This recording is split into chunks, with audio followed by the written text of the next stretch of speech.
Bismillahirrahmanirrahim. Assalamualaikum warahmatullahi wabarakatuh. Waalaikumsalam. Salam sehat, salam sejahtera bagi kita semua. Syukur alhamdulillah pada pagi hari ini telah hadir di tengah-tengah kita Bapak Ustadz Arman Rahman yang nantinya akan menyampaikan topik tentang 5 rukun Islam dalam Bible. Alhamdulillah, terima kasih kepada Ibu Pembina yang dalam hal ini ada Ibu Rianti dan ibu-ibu yang mungkin akan menyusul nanti. Terima kasih atas kesempatan dan fasilitasinya sehingga kita dapat melaksanakan kajian ini rutin setiap hari Senin. Mudah-mudahan apa yang kita terima dan kita dengarkan pada pagi hari ini memberikan manfaat bagi rohani kita sehingga kita lebih lagi memahami tentang rukun Islam yang nanti akan disampaikan oleh Bapak Ustadz. Juga terima kasih kepada ibu-ibu pengurus yang telah berkenan hadir pada pagi hari ini. Dan tak lupa adalah para jamaah dari Majelis Taklim Kaurinisa maupun dari jamaah dari undangan yang saat ini telah hadir sebanyak 24 perangkat. Mudah-mudahan dengan berjalannya waktu jamaahnya akan bertambah. Sebelum saya mengawali taklim pagi hari ini, izinkan membacakan doa sebelum pengajian. Bismillahirrohmanirrohim. Rodina billahi roba, wabil islami dina, wabi Muhammadin nabiyya wa rasulah, robi zidna ilma warsukna fama, wa ahikna bisolihin walhamdulillahi robbil alamin. Ya Allah, kami rela bahwa Allah itu Tuhan kami. Islam itu agama kami. Nabi Muhammad itu utusan Allah kepada kami. Ya Allah Tuhan kami, tambahkan ilmu kami. Berikanlah kami kemudahan dalam memahami ilmu dan kumpulkan kami dengan orang-orang yang soleh. Segala puji hanya bagi Allah Tuhan semesta alam. Baik, untuk mengawali kajian kita, kami persilakan Bapak Ustadz Arman Rahman mengawalinya dengan topik 5 rukun Islam dalam Bible. Silakan Bapak Ustadz. Terima kasih Bunda. Bismillahirrahmanirrahim. Assalamualaikum warahmatullahi wabarakatuh. Waalaikumsalam warahmatullahi wabarakatuh. Bismillah. Alhamdulillah. Wassalatu wassalamu rasulillah. Bismillahirrahmanirrahim. Alhamdulillah. Hari ini Allah masih beri kita nikmat sehat Bunda, sehingga kita masih bisa bersilaturahim melalui media sosial ini, juga untuk sama-sama mengkaji ilmu Allah dalam rangka memperkuat akidah kita. Nanti kaitannya adalah kekuatan akidah kita, mampu kita melaksanakan amal-amal ibadah yang sesuai dengan kitab Allah dan sesuai dengan sunnah Rasulullah SAW. Karena itu Bunda, untuk sempurnanya majelis kita, tidak bosan-bosannya kita sampaikan kembali salam dan salawat kepada kekasih Allah, kepada panutan kita, pada Nabi Muhammad Sallallahu Alaihi Wasallam, tentu saja beserta para sahabat dan keluarga mereka. Baik Bunda, hari ini kajian kita masih tentang kita bicara tentang rukun Islam yang Allah turunkan kepada semua nabi-nabinya. Namun sebelumnya mari sama-sama kita tahu Bunda, agar pemahaman yang kita dapatkan hari ini pemahaman yang tidak digelincirkan oleh syaitan laknatullah alaihi. A'udzubillahi minasyaitonirrajim. Bismillahirrahmanirrahim. Bunda, agama Islam itu sebetulnya merupakan satu agama yang diturunkan sejak zaman Nabi Adam alaihissalam. Dan Allah pasti berikan satu tuntunan-tuntunan kepada para nabi, kepada para rasulnya. Nah, khusus untuk umat akhir zaman sampai tiga ke depan, ke belakang, maksudnya 3 ke belakang, mulai zaman Nabi Musa alaihissalam sampai dengan Nabi Isa alaihissalam, itu agamanya disebut sebagai agama samawi. Mengapa? Karena kitab-kitabnya itu berasal dari langit. Samawi itu artinya langit. Jadi agama yang berasal dari langit. Jadi baik Al-Quran, baik Injil maupun Taurat itu adalah agama samawi yang wahyunya diturunkan dari langit.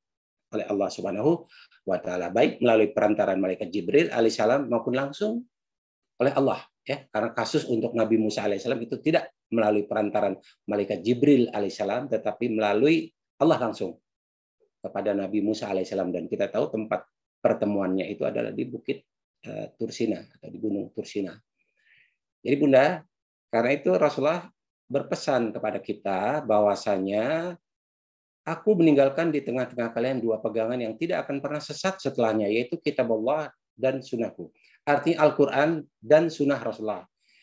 Artinya bukan kita tidak percaya pada kitab-kitab lain, karena apa yang ada di dalam Injil, apa yang ada di dalam Taurat, atau di kitab-kitab sebelum itu sudah dimasukkan semuanya ke dalam Al-Quran. Jadi apa saja yang ada di dalam Taurat, apa saja yang ada di dalam Injil itu pasti ada di dalam Al-Quran. Yang intinya ya. Jadi artinya Rasulullah mengatakan cukup yang jadi pegangan buat kita adalah Al-Quran saja. Tapi sekali-sekali boleh kita untuk melakukan satu cross check, kita silakan lihat untuk perbandingan perbandingan agama, dan kemudian menambah keyakinan kita tentang hukum-hukum Allah yang Allah sampaikan melalui Rasulullah di dalam Al-Quran. Itu bisa kita lakukan satu studi perbandingan, sah-sah saja ya. Tapi yang jelas patokan kita, kalau ada yang tidak benar antara Al-Quran dan kitab lainnya, tentu saja yang kita jadikan pegangan adalah Al-Quran. Karena Al-Quran dijanjikan oleh Rasulullah, dijaga langsung oleh Allah Subhanahu wa taala. Tidak mungkin ada orang bisa merubahnya. Itu janji yang disampaikan oleh Rasulullah. Jadi kitab Al-Quran sampai sekarang diakui oleh siapa saja. Bahkan oleh seorang non-muslim pun mengakui bahwa kitab Al-Quran ini masih terjaga.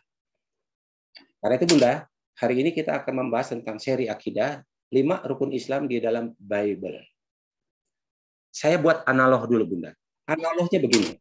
Ketika founding father kita sepakat untuk mendirikan negara, merdeka dari penjajahan Jepang, ya, setelah dijajah oleh Belanda dan Jepang, sepakat nama negara kesatuan ini adalah Republik Indonesia. Berbentuk republik dan namanya Indonesia. Artinya Bunda, sampai kapanpun juga negara ini namanya Indonesia. Nggak boleh diganti. Kalau diganti artinya udah menyimpang dari apa yang dulu ditanamkan oleh para founding father atau para proklamator kita dulu. Dan haluan untuk menjalankan negara Republik Indonesia, hukum-hukumnya sudah dirumuskan juga sejak awal dulu, namanya Pancasila, yang dirumuskan pada tanggal 18 Agustus 1945. Jadi apapun, siapapun presidennya Bunda, siapapun presidennya, haluan negara ini harus berdasarkan kepada Pancasila. Nggak boleh diganti. Kalau keluar dari Pancasila itu artinya sudah bukan, ini satu pengkhianatan. Sudah keluar dari bangsa Indonesia. Karena buat bangsa Indonesia yang namanya dasar haluan negara, pedoman penyelenggara negara kita adalah Pancasila. Nggak boleh diganti. Itu analognya. Nah sama Bunda dengan agama yang dianut ini. Jelas di dalam surat Ali Imran Allah sudah berfirman bahwa inna dina indallah Islam, bahwa agama yang diri di Allah itu ada Islam. Arti sejak zaman Nabi Adam agama ini Islam namanya. Bunda, Islam ini yang memberi nama itu Allah, bukan manusia. Jadi kalau ada satu agama namanya bukan Islam, itu bukan Allah yang memberikan. Bukan Allah yang, dan juga bukan para rasulnya. Pasti manusia yang membuat satu nama agama lain. Ini yang kita jadikan satu acuan. Tadi analognya sudah jelas ya. Siapapun presidennya namanya harus Indonesia, nggak boleh nama lain. Karena itu juga agama dari dulu sejak zaman Nabi Adam itu namanya Islam. Dan ini yang Allah sampaikan. Mengapa agama hanya Islam? Karena sesungguhnya kalian itu umat yang satu, kata Allah. Dan akulah Tuhanmu, maka sembahlah aku. Ini tujuannya, supaya manusia nggak bingung. Karena kalau berubah-berubah, setiap nabi berubah, nanti akan berubah-berubah lagi aturan-aturannya. Karena itu sekali lagi bahwasanya agama ini hanya satu. Yang Allah turunkan namanya Islam. Aturannya juga sama, baku. Sejak zaman dulu. Ya ada penambahan ya. Mungkin ada yang dikurangi kalau tidak sesuai dengan zamannya. Tetapi intisari masih tetap sama. Intisarinya masih tetap sama. Cuma yang berbeda mungkin tanggalnya, waktunya. Ya.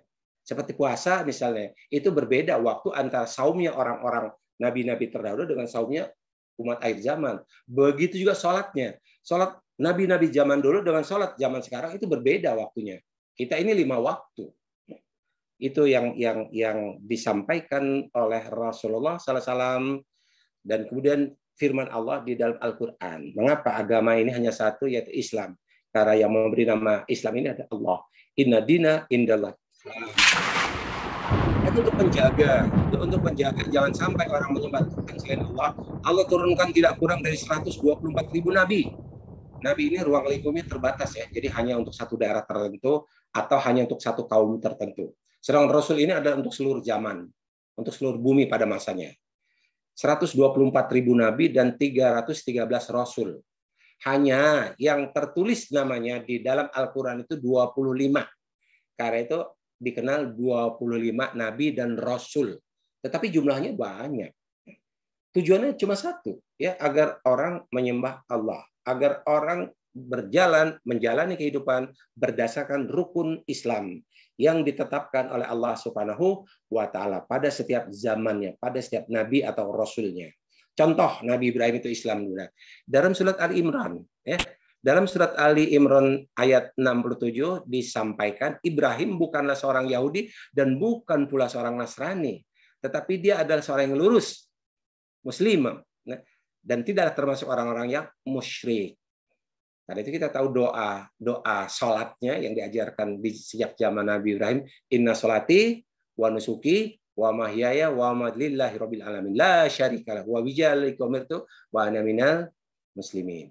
Ada lagi wa ma anil musyrikin, ya. Jadi ini menunjukkan Nabi Ibrahim agamanya Islam dan orang Islam disebutnya muslim, ya. Agamanya Islam, orang pemeluk Islam itu disebut muslim. Jadi karena Nabi Ibrahim disebut muslim itu artinya agamanya Islam. Begitu juga yang menjelaskan Nabi Yusuf itu beragama Islam. Ya, surat Yusuf ayat 101. Ya Tuhanku, sesungguhnya Engkau telah menganugerahkan kepadaku sebagian kerajaan dan telah mengajarkan kepadaku sebagian takbir mimpi. Wahai Tuhan Sang Pencipta langit dan bumi, Engkaulah pelindungku di dunia dan akhirat. Maka apa doa Nabi Ibrahim? Tawaffani musliman. Maka wafatkanlah aku dalam keadaan Islam. Jadi sekali lagi membuktikan bahwa saya baik Nabi Ibrahim dan anak keturunannya, karena kalau kita percaya bahwa orang-orang Yahudi itu juga percaya kepada Nabi Ibrahim.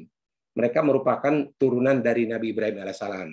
Begitu Nabi Isa alaihissalam. Begitu orang-orang Nasrani percaya kepada Ibrahim atau Abraham dalam bahasa mereka.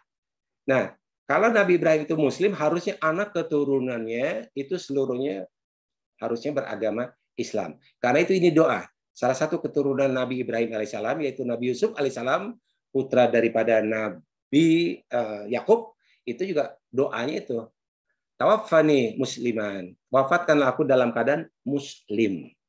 Jadi jelas Bunda, ini referensi ini membuktikan bahwa sejak zaman Nabi Adam agama itu satu, Islam.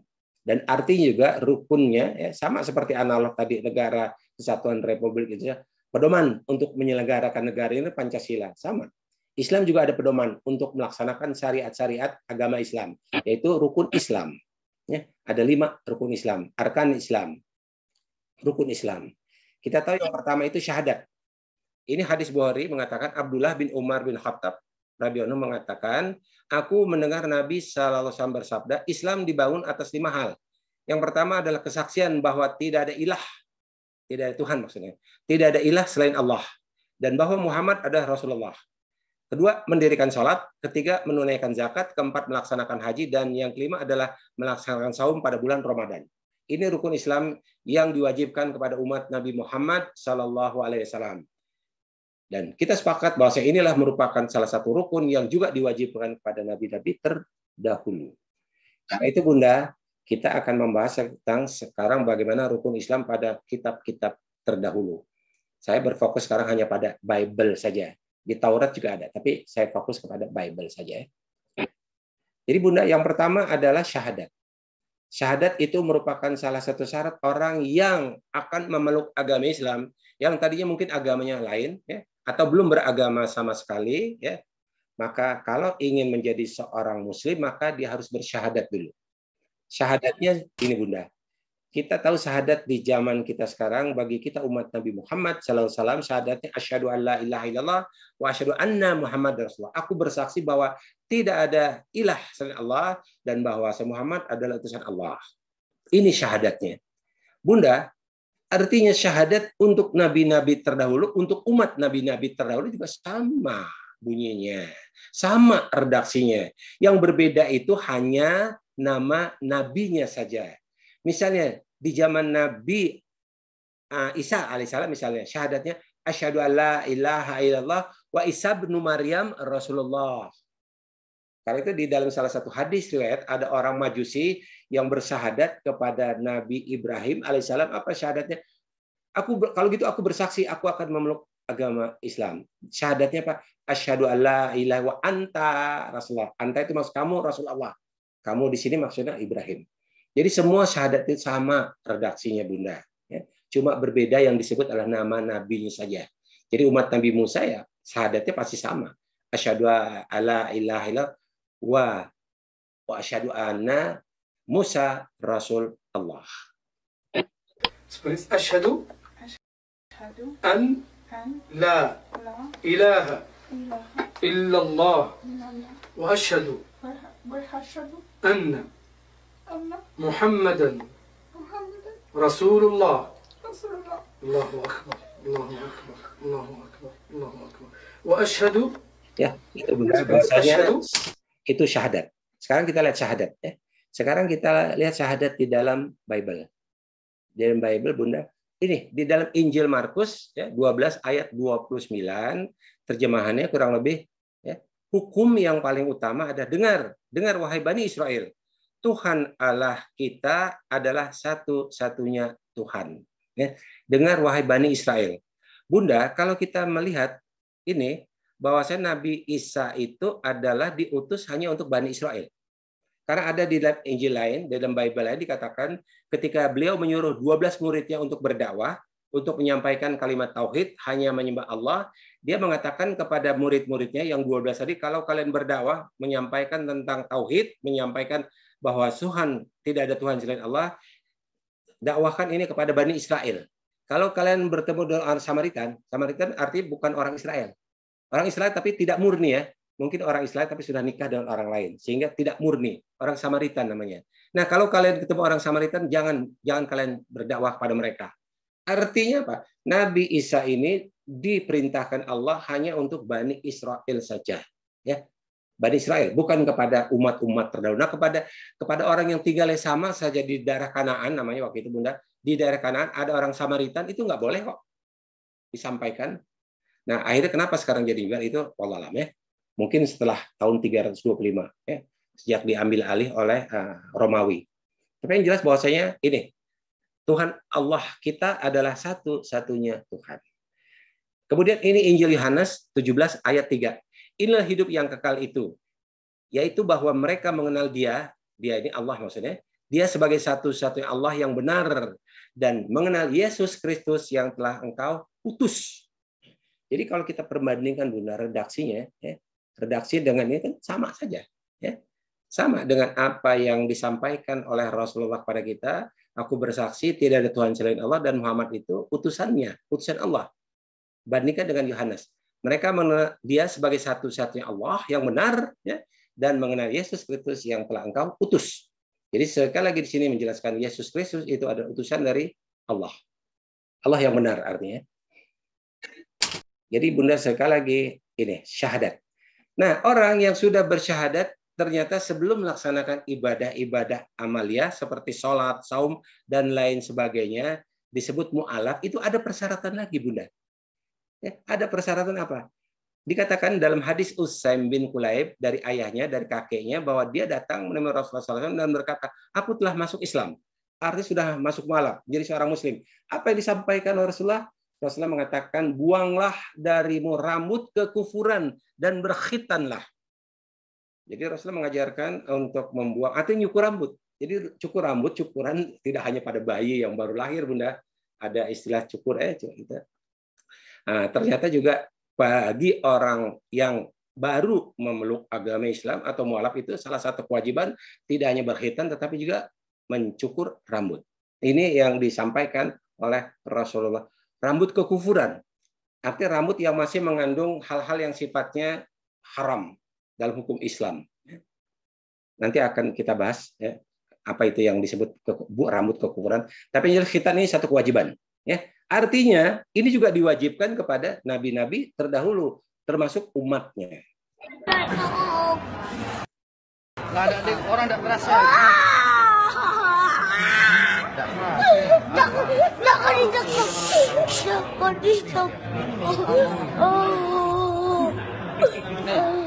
Mama. Oh ya, diam, diam. Pak,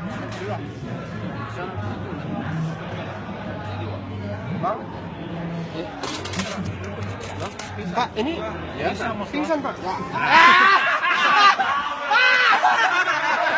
Panjang ya. Santai kamu. Astaga panjang. Ya Allah, apa? Lagi sempat-sempat. Sakit kau. Sekarang ilustrasi Bunda. Dipikir kalau udah pingsan nggak bakal dihitan.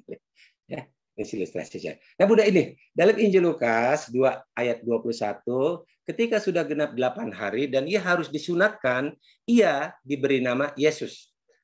Yaitu nama yang disebut oleh malaikat sebelum ia dikandung oleh ibunya. Jadi bahwasanya dalam usia 8 hari sudah dihitan Nabi Isa alaihissalam. Ya. Ini Injil Lukas. Ya. Dan Bible artinya sekarang. Itu masih ada. Masih ada. Nah, ini lagi Bunda. Ini dalam Genesis, Kejadian. Ya. 10 dan 11. 10-nya apa? Inilah perjanjianku yang harus kamu pegang. Perjanjian antara aku, Allah, artinya dengan kamu, hai Abraham. Kepada Nabi Ibrahim dan keturunannya. Dan keturunanmu. Setiap anak laki-laki di antara kamu harus dikhitan. 11-nya, haruslah dikerat kulit khatanmu itu, dan itulah yang akan menjadi tanda perjanjian antara aku dengan kamu. Tanda perjanjian di sini artinya orang tadi otomatis akan menjadi seorang Muslim. Perjanjian karena perjanjian antara Allah dengan orang Muslim itu adalah tidak akan menyembah Tuhan selain Allah dan akan patuh pada segala perintahnya. Itu perjanjian tadi.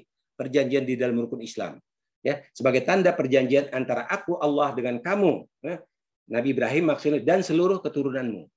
Dan yang lebih lihat lagi Bunda, kita lihat lagi sekarang ayat 14 ya.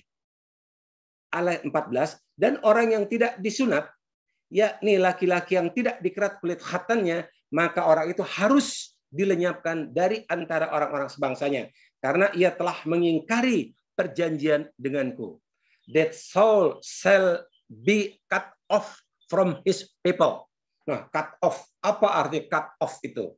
Apakah cut off itu artinya dibunuh ataukah diusir dari kaumnya? Wallahu alam.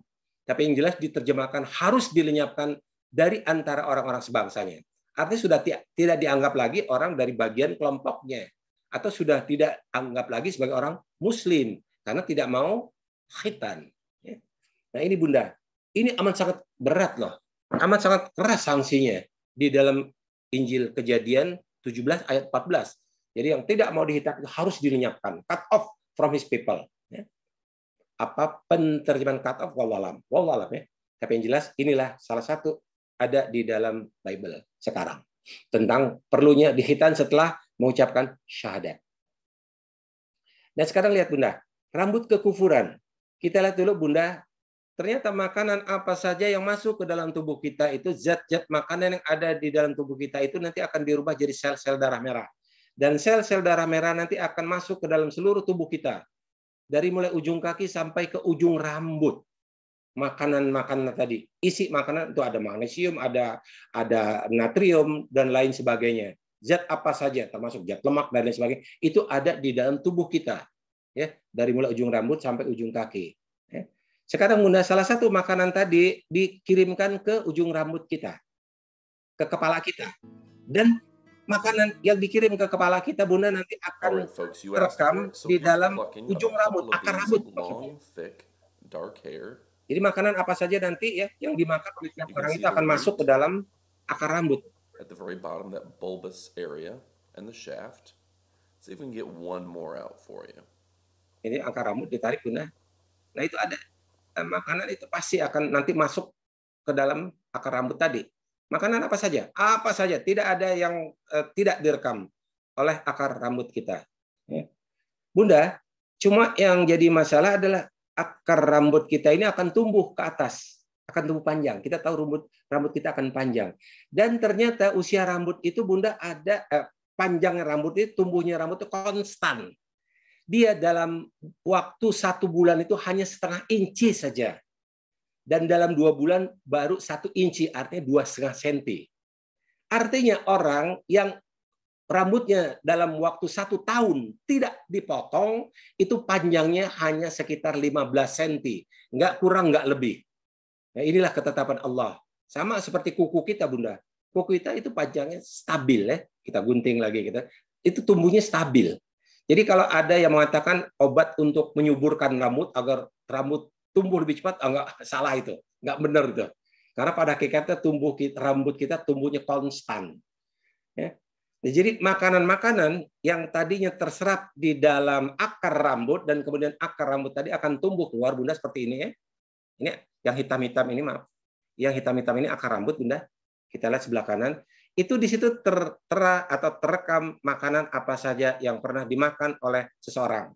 Contoh, misalnya ada orang yang tertangkap kena narkoba. Nah, kemudian dia bilang, saya baru 1 bulan ini pakai, Pak. Nah, oleh polisi, bagian forensik tinggal diambil rambutnya. Katakan rambutnya panjang. Rambutnya diambil 1, kemudian diperiksa yang jauhnya 15 cm, katakan 1 tahun yang lalu. Apakah sudah mengandung narkoba di dalamnya? Kalau rambut yang panjangnya 15 cm tadi sudah mengandung narkoba, itu artinya 1 tahun yang lalu dia sudah mengkonsumsi narkoba. Jadi kalau dia bilang baru 1 bulan, ya nggak mungkin. Karena dalam hasil penelitian forensik, 15 cm rambutnya atau 1 tahun yang lalu dia sudah mengkonsumsi narkoba. Artinya apa? Mengapa Rasulullah menyuruh membuang rambut ke kuburan? Artinya ketika dia belum menjadi seorang muslim, makanan-makanan haram mungkin dia makan. Entah itu alkohol dan makanan-makanan haram lain, itu terekam di dalam rambutnya. Karena itu Rasulullah mengatakan buang rambut ke kuburanmu itu. Karena di dalam rambutnya tadi itu bukan tidak mungkin masih ada terekam makanan-makanan haram yang menurut hukum Islam. Jadi sebetulnya orang cukur rambut itu tidak hanya pada bayi yang baru lahir, Bunda, ya. Tetapi juga pada orang yang mu'alaf itu tidak hanya cukup dihitan, tetapi juga mereka diharuskan, ya, menurut sunnah itu sunnah muakkad, itu mereka membuang rambut ke kuburan atau dicukur, dibuang. Jadi botakan sama sekali lah istilahnya. Sama seperti kita habis tahallul kalau kita setelah melaksanakan umrah atau haji.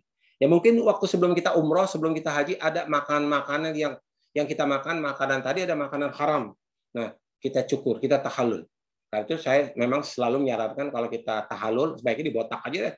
Jadi jangan cuma sedikit, juga cuma syarat 3 lembar saja, ya. 3 lembar, 3 ini. Jadi sebaiknya memang dibotak untuk jangan sampai barangkali ada rambut-rambut yang mengandung zat-zat haram itu di dalam tubuh kita yang kita tanpa sengaja atau sengaja kita lakukan, ya sudah dibuang saja supaya kita kembali bersih ketika kita selesai melaksanakan ibadah haji atau ibadah umrah. Ini sedikit tambahan, Bunda. Baik, Bunda, itu yang pertama. Yang kedua ada setelah melakukan syahadat, melaksanakan syahadat, kemudian kita menjadi seorang muslim, dan hitan yang kedua adalah sholat. Dirikanlah sholat. Waqimus sholat. Bunda, mendirikan sholat ini merupakan salah satu kewajiban utama bagi umat muslim. Siapa saja umat muslim di zaman agama apa, di zaman Nabi apa saja. Karena sholat itu merupakan salah satu tiang agama. Bunda, kita tahu kalau kita sholat yang pertama adalah kita menaruh alas kaki. Entah itu sendal, entah itu sepatu. Jangan sampai sendal atau sepatu yang kotor masuk ke dalam masjid. Tempat yang amat sangat kita sucikan. Karena salah satu gerakan kita di dalam sholat itu kan sujud. Jangan sampai ketika kita sujud, kita menginjak sesuatu yang haram yang dibawa oleh alas kaki seseorang. Karena itu salah satu syarat untuk masuk ke dalam masjid itu tanggalkan alas kaki, baik itu sandal maupun sepatu. Nah, kemudian setelah kita menanggalkan sandal dan sepatu, harus wajib kita wudhu sebagaimana Allah firmankan dalam surat Al-Maidah ayat 56. Nah, di dalam Al-Qur'an wudhu itu yang wajib itu hanya 4. Ini wajib 4. Ya, yang pertama membasuh muka, yang kedua membasahi tangan sampai siku, kemudian menyapu sebagian kepala dan kemudian membasuh kaki. Ini wajib. Ya. Hanya Rasulullah menambahkan menjadi 8, ya, mulai memasukkan air ke dalam hidung, kemudian ke dalam membersihkan telinga, itu merupakan sunnah dari Rasulullah Shallallahu Alaihi Wasallam. Tetapi wajibnya kalau di dalam Al-Qurannya adalah 4 dan cukup 1 kali. Jadi kalau kita lakukan sampai 3 kali itu merupakan sunnah. Jadi kalau kita terburu-buru atau tidak ada air atau airnya minim, kita boleh yang namanya wudhu 1 kali saja, nggak harus diulang sampai 3 kali. Dan kemarin sudah saya sampaikan Bunda, ternyata salah satu manfaat daripada wudhu memasukkan air ke dalam hidung, ingat Bunda, istinsyak dan istinsyar. Itu istilah sekarang nasal irrigation. Jadi membuang virus-virus yang ada di dalam hidung. Kemarin dalilnya adalah kalau kau bangun tidur maka berwudhulah. Karena wudhu atau istinsyar ketika kita mengeluarkan air dari hidung dengan keras itu, maka akan mengusir setan yang bermalam di dalam hidungmu. Nah, setan itu dalam pemahaman sekarang Bunda sudah saya jelaskan waktu itu bukan tidak mungkin ada bibit penyakit seperti virus corona atau COVID-19 yang mungkin terhirup oleh kita ketika kita bersosialisasi, entah itu ke pesta-pesta pernikahan atau kita ke mall, kemudian terhirup oleh hidung kita dan ada di hidung kita untuk nanti masuk ke dalam paru-paru. Nah, lakukan istinsar, ya, masukkan. Oh, itu luar biasa. Ya. Kemarin sudah saya bahas, ini sekedar saya ulang sedikit jadi. Jadi sekali lagi Bunda, yang wajib setelah melepas alas kaki wajib untuk wudhu. Dan Bunda, ada lagi salah satu kewajiban yaitu ada yang namanya mandi junub, ya, mandi junub. Kita tahu mengapa orang mandi junub. Ini Allah sampaikan firman Allah dalam surat An-Nisa, janganlah kamu hampiri masjid sedangkan kamu dalam keadaan junub, terkecuali sekedar berlalu saja hingga kamu mandi. Ini surat An-Nisa ayat 43. Baik Bunda. Nah, ini gerakan salat, ada berdiri, ada proses ruku, dan ada proses sujud. Sekarang kita lihat di dalam Bible. Di dalam Bible Bunda, kalau kita lihat lagi, ini adalah Injil Exodus ayat 5. Lalu Allah berfirman, janganlah kamu dekat-dekat, artinya jangan dekat-dekat tempat ibadah nih. Bukalah sandalmu, sebab engkau berdiri di tempat yang suci, artinya di tempat ibadah. Ya. Ini juga merupakan salah satu perintah Allah kepada Nabi Musa alaihissalam ketika akan mendekati pohon yang menyala. Ya. Ketika itu Nabi Musa diperintahkan untuk membuka sandalnya. Begitu kalau memasuki tempat ibadah. Salah satu ini Bunda. Maaf, ini sebelumnya saya sampaikan juga. Ada di Injil Yohanes ayat 10. Ini disampaikan oleh Nabi Isa alaihissalam kepada muridnya Simon. Apa yang dikatakan oleh Nabi Isa pada Simon? Siapa yang telah mandi, artinya mandi junub, ia tidak usah membasuh diri lagi. Selain membasuh kakinya. Karena ia sudah bersih seluruhnya. Juga kamu sudah bersih. Hanya tidak sempurna. Karena itu harus mencuci kaki. Karena itu Bunda, kalau kita mandi junub, ini diajarkan oleh guru saya waktu di pesantren, kalau kita mandi junub, ya mau sekalian wudhu, itu nggak usah lagi kita berwudhu lagi. Mandi junub kemudian wudhu. Cukup kita niatkan pada waktu mandi junub, kita juga berwudhu. Kita berwudhu. Baru nanti kita setelah selesai mencuci kaki. Nah, jadi ternyata di dalam Injil Yohanes juga diajarkan tentang mandi junub. Kalau ingin mendekati tempat ibadah. Karena itu sekali lagi mari kita lihat. Ini di dalam Injil Exodus 40 ayat 31. Musa dan Harun serta anak-anaknya membasuh tangan dan kaki mereka dengan air. Wudhu artinya Bunda. Dan ini, mereka masuk ke dalam kemah pertemuan. Kemah pertemuan ini tempat ibadah ya, tempat ibadah berjamaah. Kalau kita sekarang masjid. Dan apabila mereka datang mendekat ke altar, maka mereka itu harus membasuh tangan dan kaki seperti diperintahkan Tuhan kepada Musa.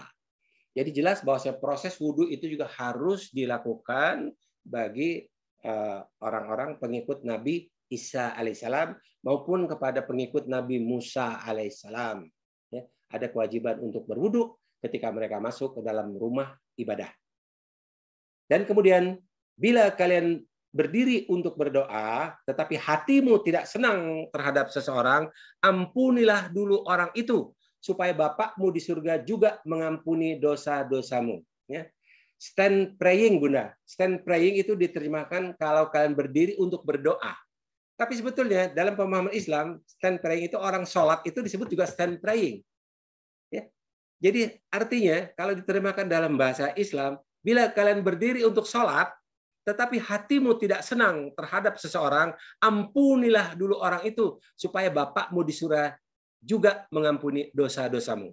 Subhanallah, Bunda, ini artinya diajarkan bagi orang yang sholat itu jangan sekali ada rasa benci kepada orang lain. Karena itu Rasulullah mengatakan di dalam salah satu hadisnya yang diriwayatkan Ali Ibnu Ma'bad, barang siapa yang sholatnya tidak dapat mencegah perbuatan keji dan mungkar, maka tiada bertambah baginya kecuali semakin jauh dari Allah. Rasul menjelaskan ada orang yang sholat sebetulnya bukan sedang mendekat pada Allah, tapi sedang menjauh dari Allah. Mengapa? Karena di dalam hatinya masih ada benci pada orang lain. Padahal yang namanya sholat itu kan mampu mencegah perbuatan keji dan mungkar. Karena itu Bunda, hati-hati. Jangan sampai kita sholat tapi kita masih benci pada orang lain. Ada rasa benci pada orang lain. Hati-hati. Ya. Kita ingin mendapatkan ampunan dari Allah. Kita ingin mendapatkan anugerah dari Allah dengan cara sholat. Ya. Tetapi dalam hati kita ketika kita menyimpan satu kebencian ya, kepada orang lain, satu dendam kepada orang lain, kita memutuskan silaturahim, Masya Allah. Itu yang Rasulullah mengatakan, ini orang yang sebetulnya semakin bertambah jauh dari Allah Subhanahu wa Ta'ala. Subhanallah Bunda, itu terpelajar, itu sudah disampaikan di dalam Injil kepada Nabi Isa alaihissalam. Kalau kita sholat, jangan sampai kita punya rasa kebencian. Karena itu Bunda, sebelum sholat, sebelum tidur yang diajarkan Rasulullah adalah bagaimana kita beristighfar. Minta ampun pada Allah Subhanahu wa Ta'ala, barangkali ada kita bersalah pada orang lain, dan kemudian kita minta maaf pada orang-orang yang pernah kita sakiti, baik sengaja maupun tidak sebelum kita tidur. Karena jangan sampai nanti kita mati dalam keadaan tidur kemudian mati, kemudian kita masih menyimpan rasa dendam. Apalagi ketika kita sholat. Sholat ini kan sesuatu hal yang sifatnya sakral. Kita berhadapan dengan Allah Subhanahu wa Ta'ala, ingin mendapatkan ampunan dari Allah Subhanahu wa Ta'ala, ingin kita dibersihkan oleh Allah Subhanahu wa Ta'ala, minta dibersihkan kita dari segala dosa dan kesalahan kita. Tetapi itu bertentangan kan? Di satu pihak kita ingin minta disucikan diri kita, dibersihkan diri kita, tetapi dalam hati kita sendiri ada satu dendam yang tidak pernah mau kita bersihkan, benci pada orang lain. Jadi subhanallah, jadi ternyata pelajaran tentang sholat itu juga luar biasa Bunda. Sudah diajarkan kepada Nabi Isa alaihissalam di dalam Injil, dan tentu saja ini walaupun tidak tertera di dalam tidak dijabarkan di dalam Al-Quran, ya, hanya dikatakan inna salat tanha anil fahsya'i wal munkar, tetapi intisarinya jangan sampai ketika kita sholat kita menyimpan rasa benci dan dendam pada orang lain. Kemudian gini, dalam Injil Matius, ia di sini maksudnya Yesus ya, Nabi Isa. Ia sedikit menjauh lalu sujud dengan wajahnya menyentuh tanah dan berdoa. Sedikit menjauh ini Bunda, dia kalau cerita lengkapnya ini, hadis lengkapnya atau ini lengkapnya, Injil lengkapnya, itu adalah Nabi Isa beserta 12 muridnya berdoa. Nah, Nabi Isa sedikit menjauh itu artinya beliau berdiri beberapa langkah ke depan untuk apa? Untuk jadi imam. Artinya beliau ini sholat. Beliau menjadi imam bagi 12 muridnya. Karena itu dikatakan ia sedikit menjauh. Lalu setelah itu apa? Sujud dan wajahnya menyentuh tanah. Kemudian berdoa. Nah, apa doanya? Wallahualam.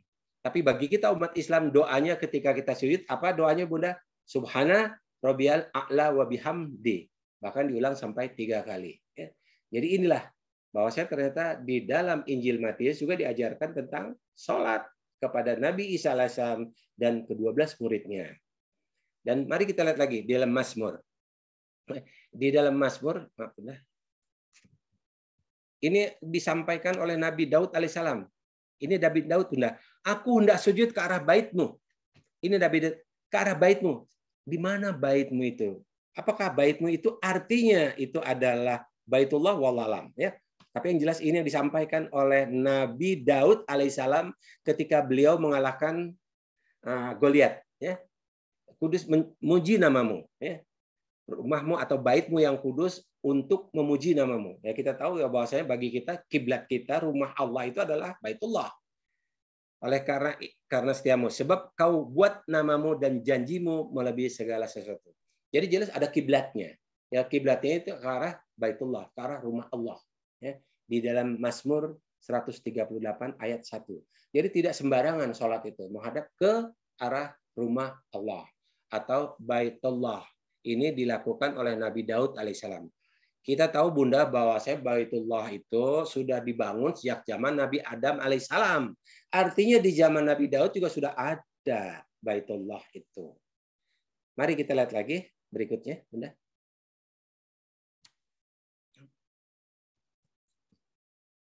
Nah, ini agak sedikit.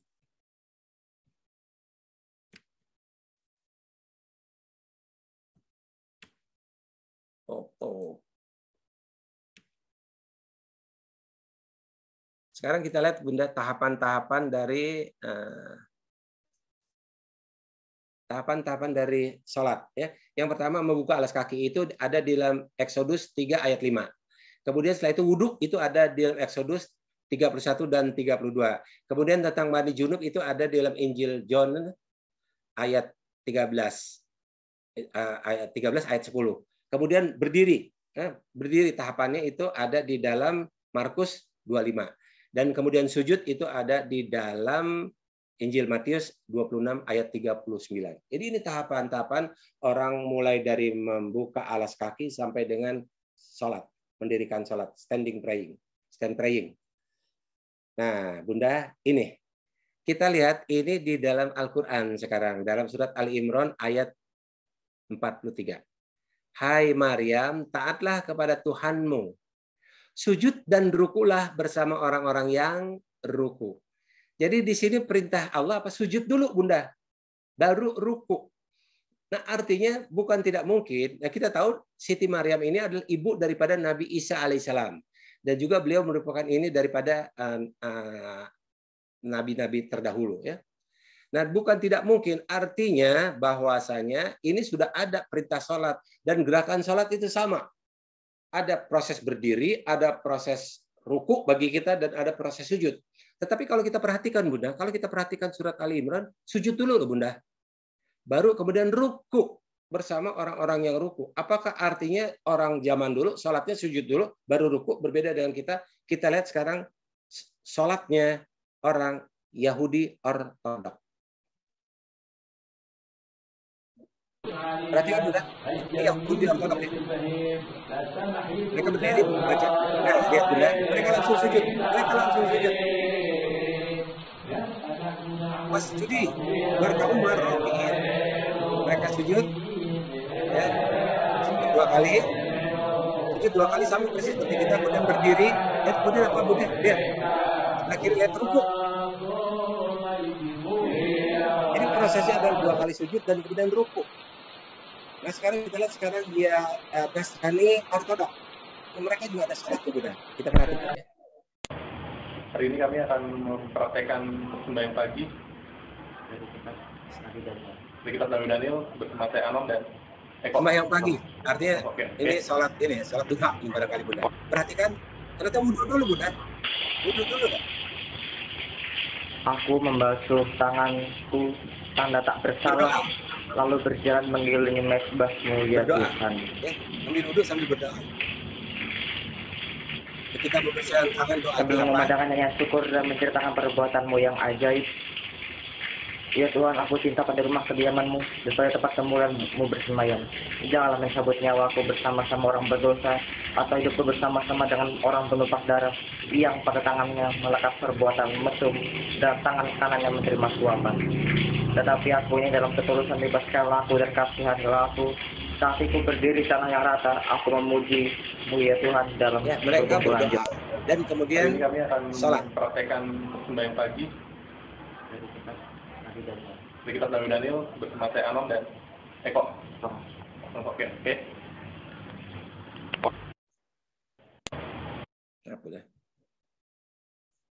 Ini sekarang mereka melakukan gerakan sholat, Bunda. Setelah wudhu mereka sholat. Perhatikan sholatnya, Bunda. Berdiri ya. Stand praying. Nah, cuma mereka takbirnya membuat tanda salib ya. Baca surat di dalam Bible.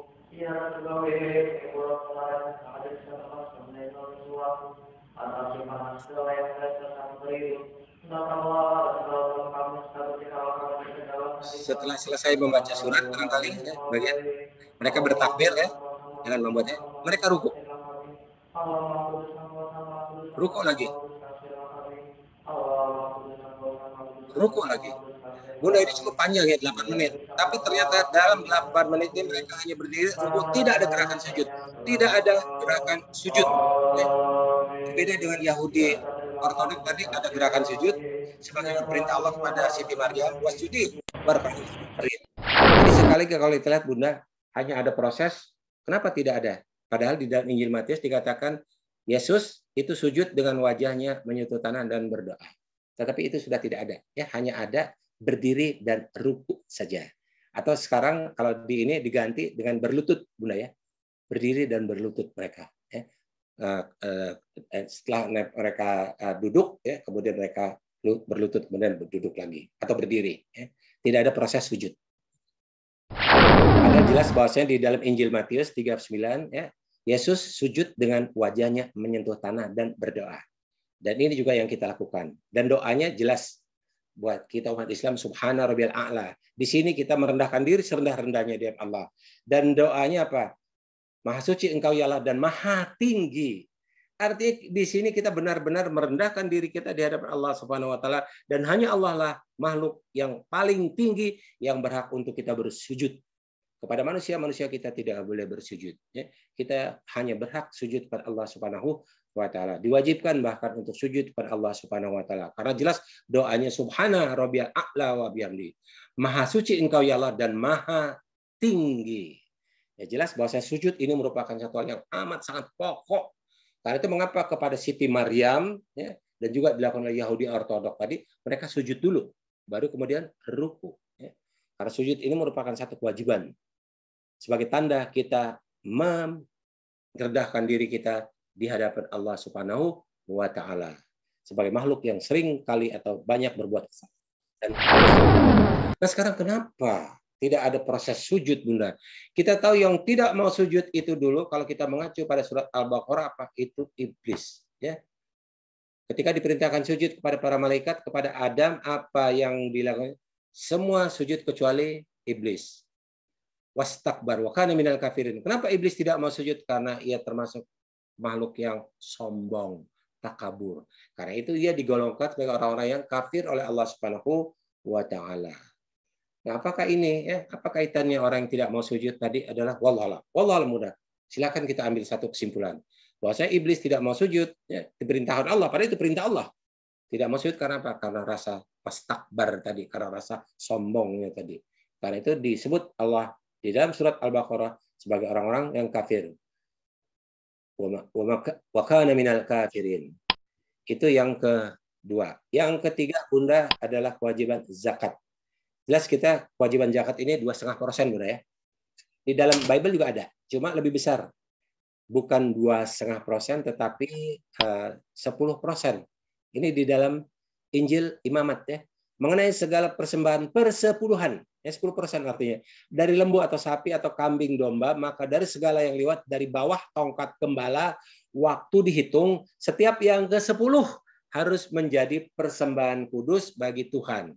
Jadi harus diberikan dengan ikhlasnya sebagai satu persembahan kepada Tuhan. Ya.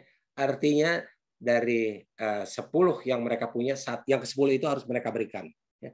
Jadi kambing lewat 1, 2, 3, 4, 5, 6, 7, 8, 9, 10 disisihkan untuk zakat istilah kita. Nanti lewat 11, 12, 13, 14, 15, 16, 17, 18, yang 20 dizakatkan. Jadi ini Bunda, jadi per 10. Jadi ada zakat itu. Cuma berbeda dengan kita, hanya kita 2,5%. Memang ada zakat 20% di Islam. Tapi itu adalah untuk perkebunan yang tidak perlu dirawat. Misalnya pohon rambutan atau mangga yang nggak perlu hanya tinggal nunggu tumbuhnya saja. Nah, ketika berbuah itu dikeluarkan zakatnya 20%. Tapi kalau yang diairi yang seperti padi dan lain sebagainya atau apa saja yang harus dirawat itu 10%, kira-kira 5-10%, macam-macam ya, tergantung pada kesulitan, tingkat kesulitan. Makin sulit makin kecil zakatnya. Tapi makin mudah maka makin besar zakatnya. Tapi ini dipukul rata 10% zakat yang diharuskan di dalam Bible. Kemudian yang keempat adalah saum di bulan Ramadan.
Bunda, ini adalah satu gambaran tentang bagaimana Allah membebaskan Bani Israel dari kejaran Fir'aun dengan cara memberikan satu mukjizat kepada Nabi Musa alaihissalam mampu membelah Laut Merah. Sehingga seluruh Bani Israel itu bisa menyeberang ke bagian lain di seberangnya sehingga terbebas dari Fir'aun. Sementara Fir'aun dengan bala tentaranya habis tenggelam di Laut Merah ketika mereka mencoba mengejarnya. Dan ternyata peristiwa ini terjadi pada tanggal 10 yang kalau menurut kalender Islam Hijrah itu adalah 10 Muharram, tahun baru Islam. Karena itu ketika Rasul sudah hijrah ke Madinah, beliau melihat orang-orang Yahudi berpuasa. Dia bertanya, hari apa ini?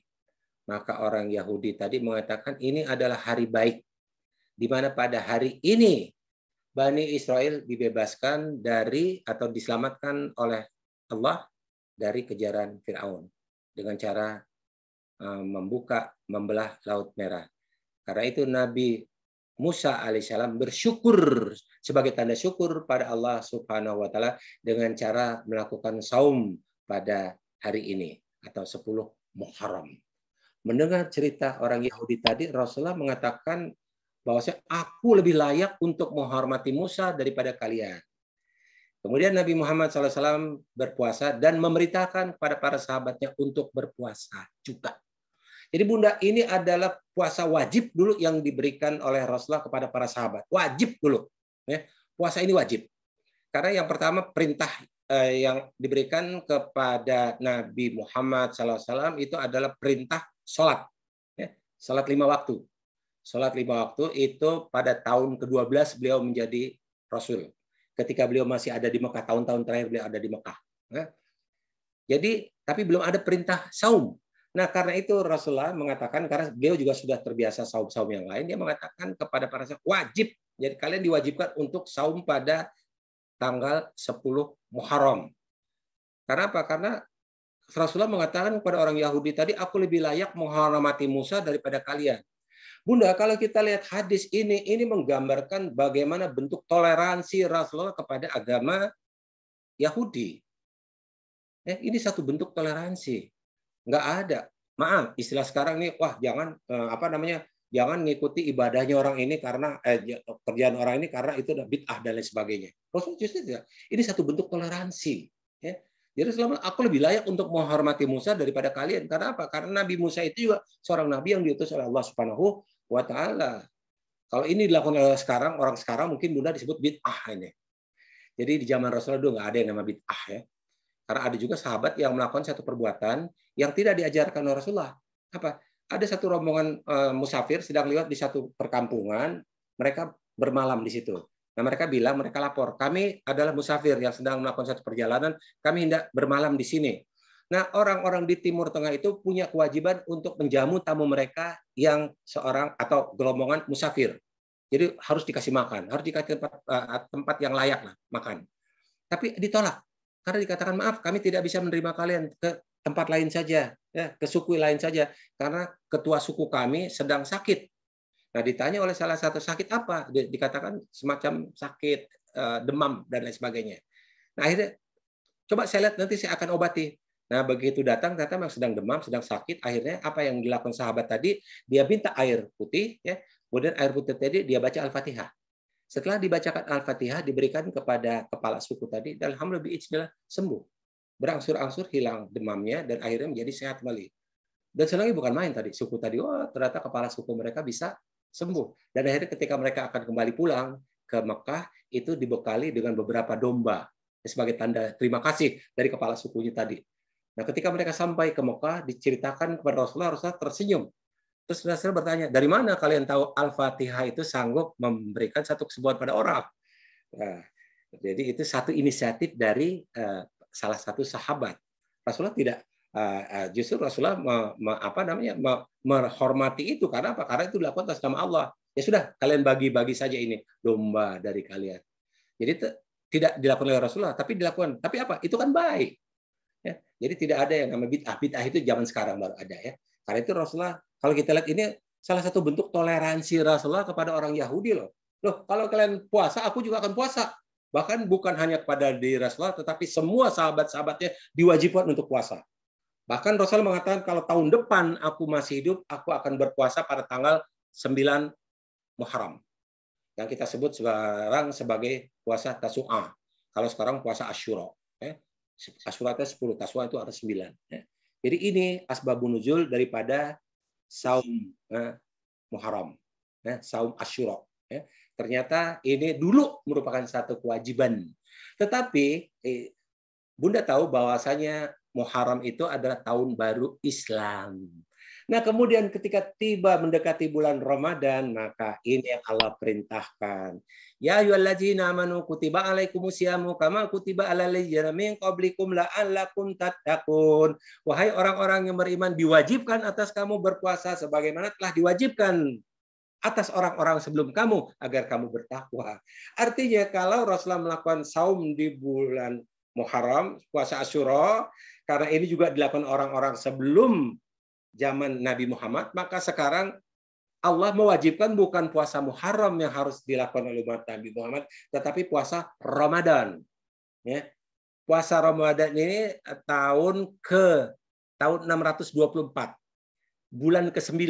Sementara Muharram itu kan bulan pertama bagi umat Islam. Jadi arti 8 bulan kemudian datang perintah kalau mau puasa wajib itu bukan puasa Muharram, tetapi puasa apa? Puasa Ramadan.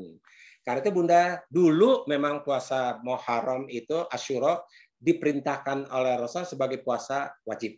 Tetapi ketika datang perintah Allah surat Al-Baqarah ayat 183, maka wajib saumnya bukan lagi pada bulan Muharram, tetapi bulan Ramadan. Dan itu sebanyak atau selama 30 hari, 29 atau 30 hari, 1 bulan penuh. Bukan cuma 1 hari atau 2 hari, sebagaimana niat Rasulullah Sallallahu Alaihi Wasallam.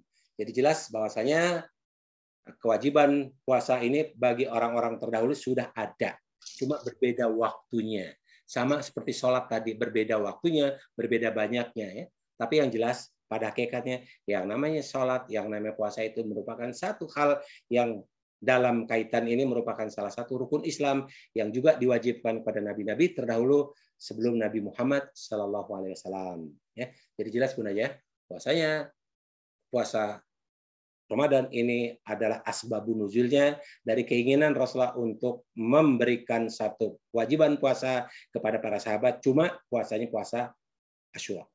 Diralat oleh Allah yang terbaik itu adalah puasa di bulan Ramadan. Kemudian ini yang keempat. Nah, kita lihat di dalam Injil Matius. Setelah berpuasa selama 40 hari dan 40 malam, maka laparlah Yesus. Jadi Nabi Isa alaihissalam itu saumnya itu 40 hari 40 malam.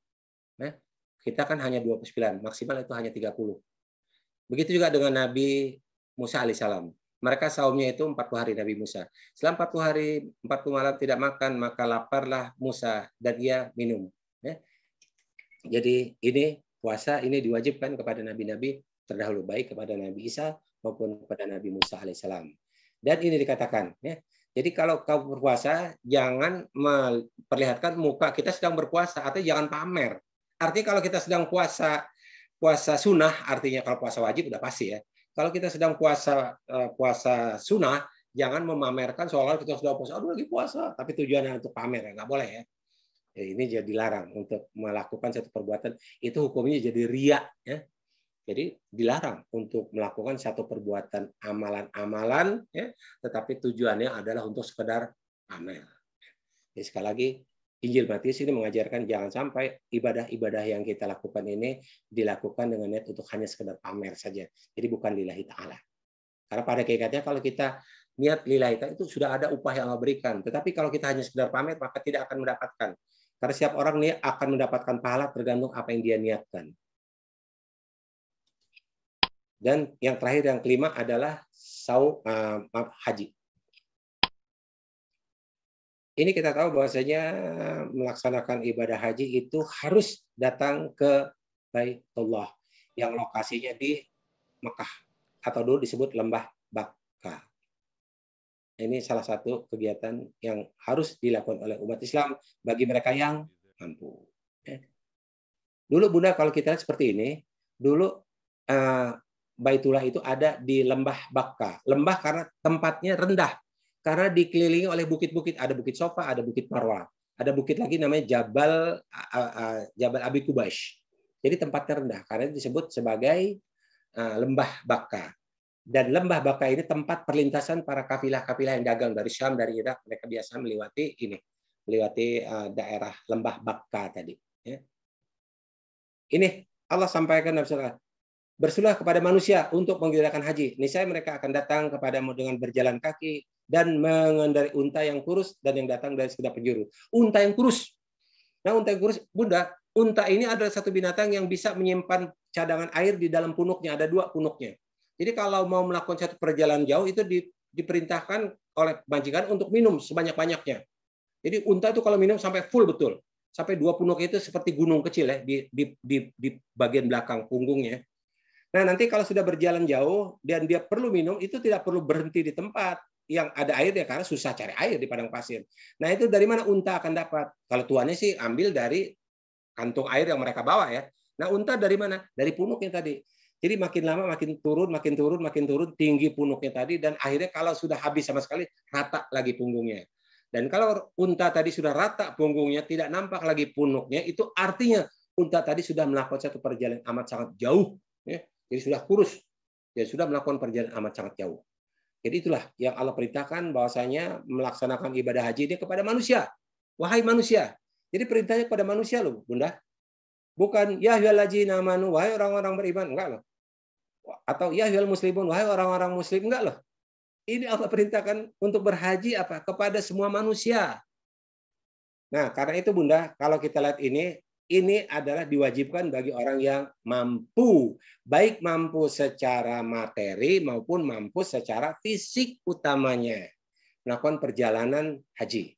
Kita lihat Bunda di dalam Bible. Di dalam Bible kurang lebih seperti ini, Bunda. Di dalam Bible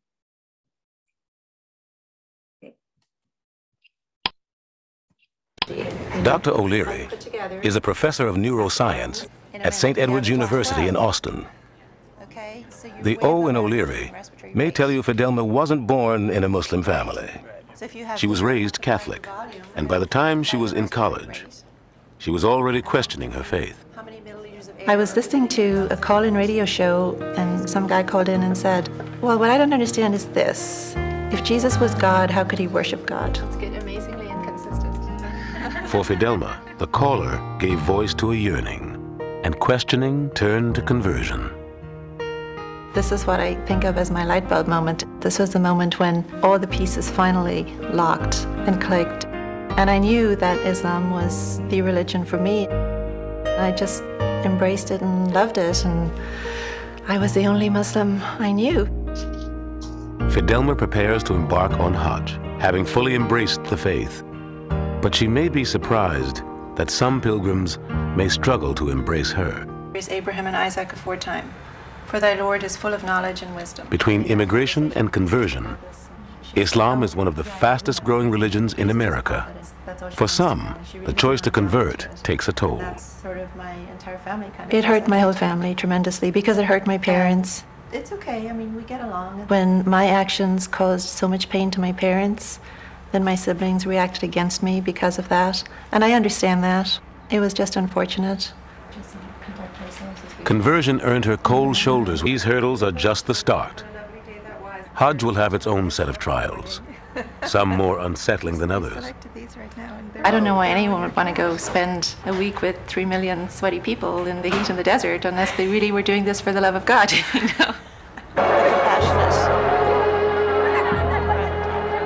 I ask God to have mercy on my father who passed away,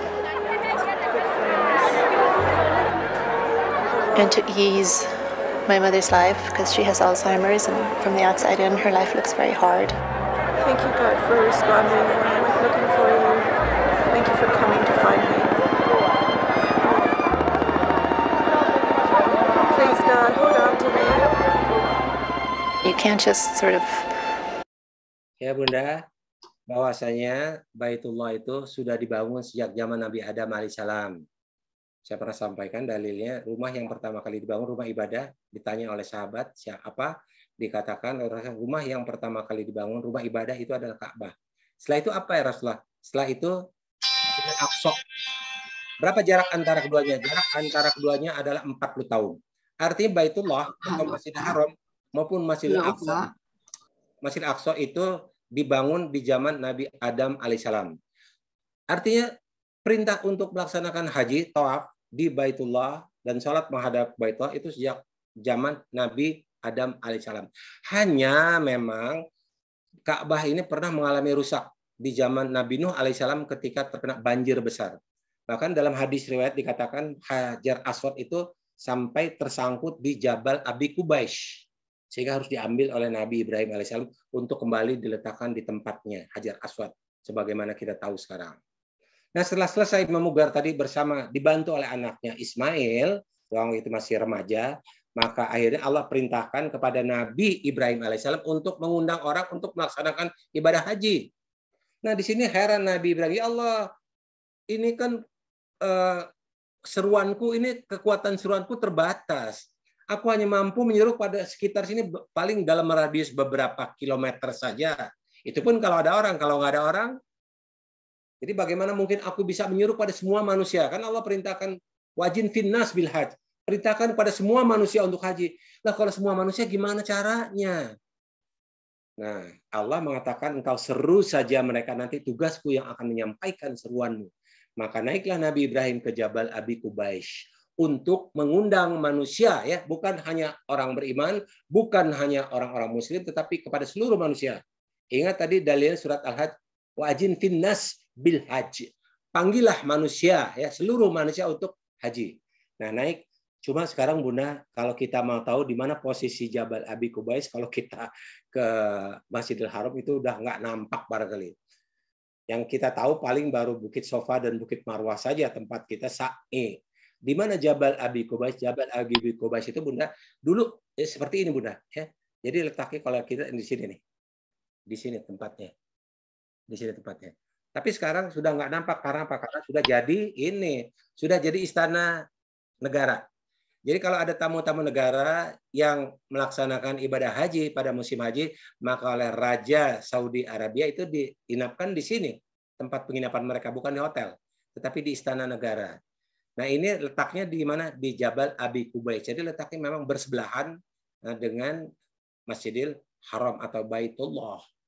Jadi kalau kita keluar dari, habis kita tahalul di pintu Marwah, ya, dari sofa Marwah kita keluar, kemudian kita keluar dari masjid di halamannya tadi sampai ke katakanlah ke Hotel Hilton atau ke Zamzam, ya, ke Hotel Zamzam, itu kita pasti melewati Jabal Abi Qubais yang sekarang sudah jadi istana negara.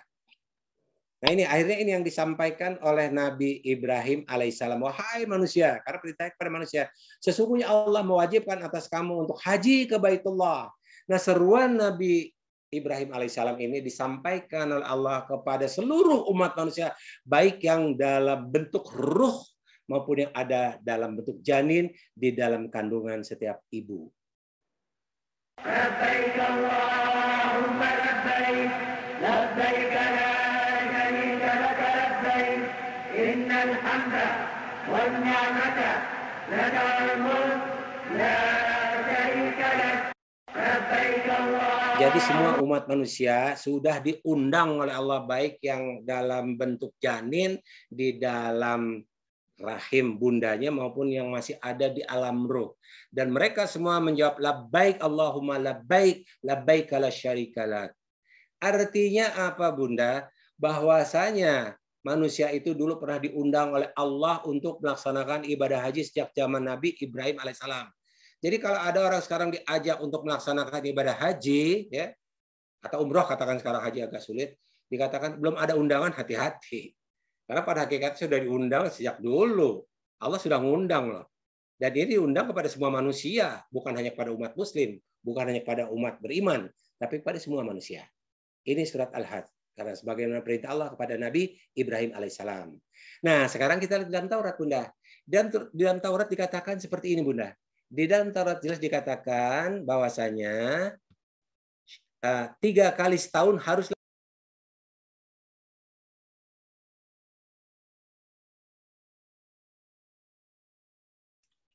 Maaf Ustadz. Pak Ustadz masih ke-mute. Ya. Diulang Pak Ustadz. Ya, 3 kali setahun haruslah engkau mengadakan haj.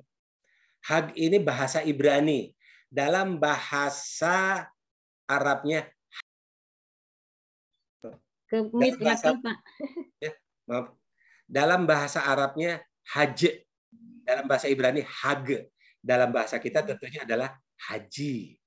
Jadi jelas bahwasanya cuma kalau kita lihat ini Bunda diperintahkan untuk melaksanakan ibadah haji ini 3 tahun sekali, setahun 3 kali loh Bunda bagi orang-orang pengikut Nabi Musa alaihissalam di dalam Taurat.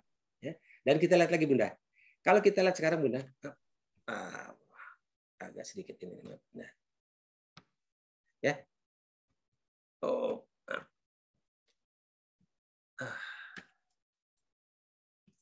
maaf ini kalau udah ini agak, nah ini Bunda.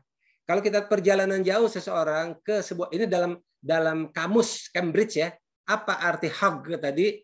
Arti haj itu adalah perjalanan jauh seseorang ke sebuah tempat istimewa di mana untuk menunjukkan rasa hormat kepada Sang Pencipta. Di mana sih tempat istimewa? Ya kita tahu tempat istimewa itu adalah Baitullah yang dibangun sejak zaman Nabi Adam alaihissalam dan dipugar oleh Nabi Ibrahim alaihissalam. Dan kita tahu orang-orang Nasrani maupun orang-orang Yahudi juga percaya pada Abraham. Jadi itu artinya hak itu perjalanan ke Baitullah yang kita kenal sekarang sebagai Makkah. Dalam surat Mazmur lagi, berbahagialah manusia yang kekuatannya di dalam engkau, yang berhasrat mengadakan ziarah, pilgrimage atau hak tadi ya.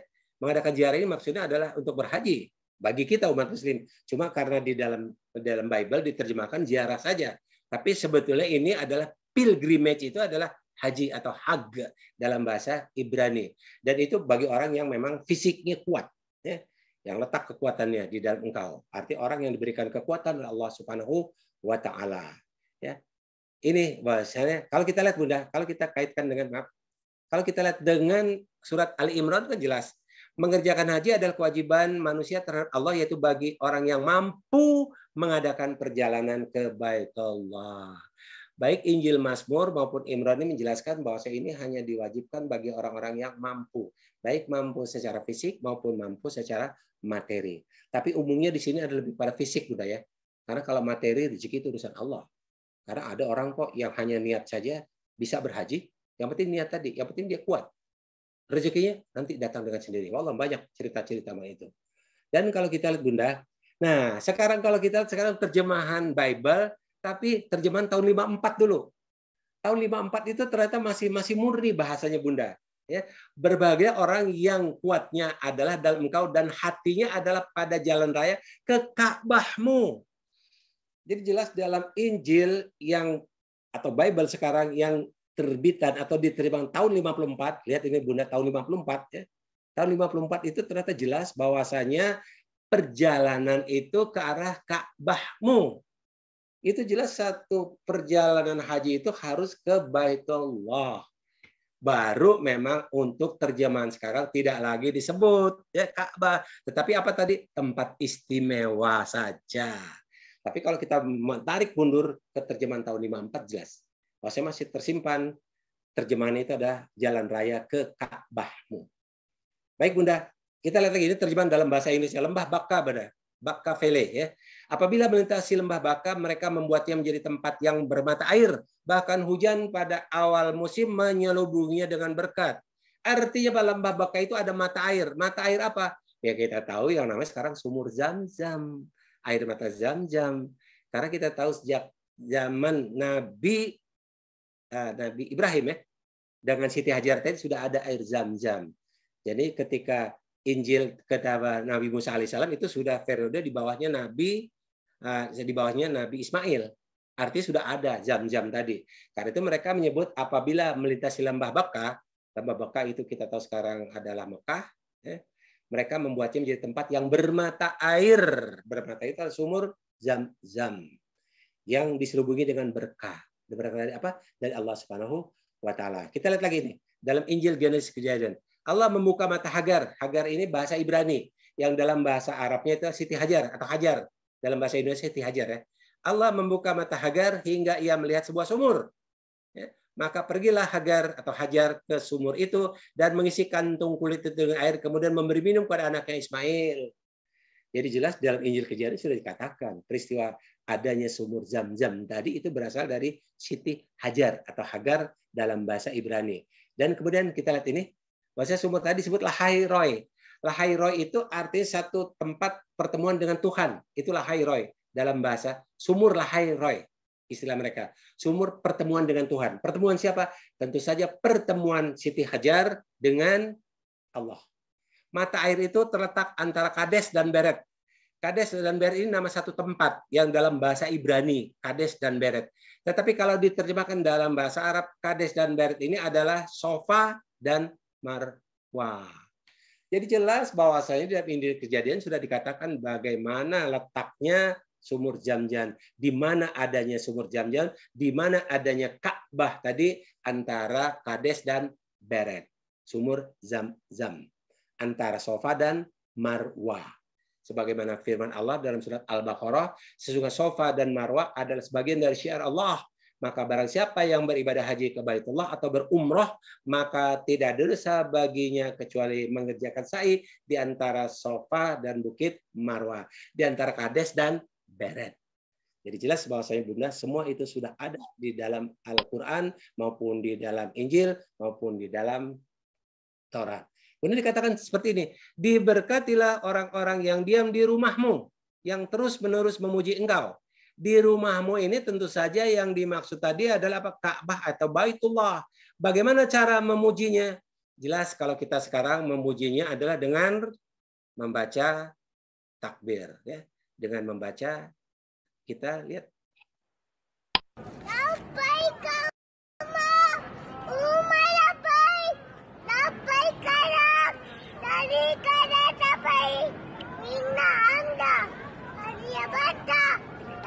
Ya Bunda, kita sekarang kalau tawaf itu baca subhanallah walhamdulillah wala ilaha illallah akbar, subhanallah walhamdulillah wala ilaha illallah akbar. Jadi diharuskan memuji juga ternyata sudah ada di dalam Taurat maupun ada di dalam Bible. Labbaik Allahumma labbaik, labbaik la syarika lak labbaik, innal hamda wal ni'mata. Bukankah itu maksud diberkatilah orang-orang yang diam di rumahmu. Jadi sekali lagi Bunda, tadi sudah dibuat satu analoginya, negara kesatuan Republik Indonesia sampai kapanpun juga namanya Republik Indonesia. Dan pedoman untuk menyelenggarakan negara hukumnya adalah berdasarkan Pancasila. Begitu juga agama. Agama sejak dulu namanya Islam. Karena yang memberikan nama ini adalah Allah. Dan haluan untuk melaksanakan Islam tadi, pedomannya adalah rukun Islam yang 5 tadi.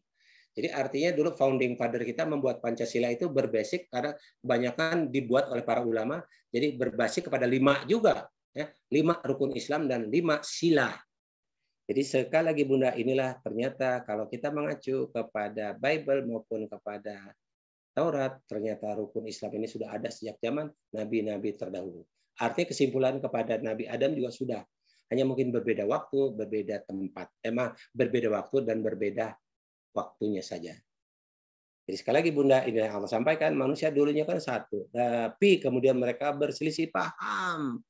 Mengapa berselisih paham itu tadi? Karena pandainya iblis. Iblis tidak ingin manusia ini menyembah Tuhan yang sejati, tidak ingin menyembah Allah. Karena itu iblis juga membuat satu tandingan-tandingan agar manusia menyembah, jangan sampai menyembah Allah. Karena kebutuhan akan Tuhan ini tidak bisa dihilangkan dari diri manusia. Itu satu kebutuhan basic. Satu insting manusia butuh Tuhan. Butuh pelindung. Nah, coba iblis ingin jangan sampai pelindung kita itu adalah, atau penolong kita itu ada Allah. Diciptakanlah Tuhan-Tuhan yang lain oleh iblis. Sebagaimana firman Allah dalam surat Zuhruf ya.